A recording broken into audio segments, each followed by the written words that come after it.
So I've told you about the difficulty in detecting neutrinos.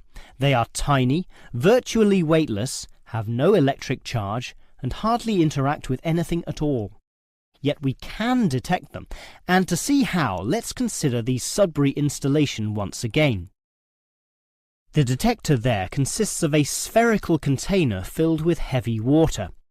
This rests inside another vessel filled with normal water, which helps support the weight of the inner sphere, as well as providing further shielding from any stray radiation. At the edge of this inner sphere are about 10,000 electronic detectors. These are extremely sensitive, able to multiply 100 million times any electric current which occurs. So, as the neutrinos pass through this sphere of water, there is a very, very, very small chance that one of them may hit a water molecule. To increase the likelihood of this, two strategies are used. 1. The larger the sphere of water, the better, and the Sudbury tank holds not 10 tons, not 100 tons, but 1,000 tons. 2. The water is special, consisting as it does of heavier molecules. So what happens is this.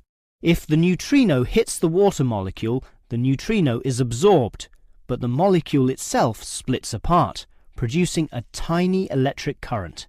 It is this which is detected and analysed, giving key information about the neutrino. The final question is, why do we care about these elusive particles?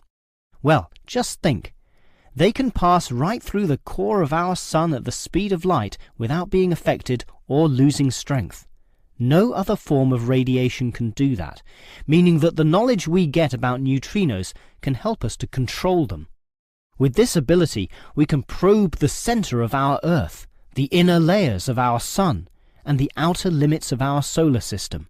And that makes it all worth the effort.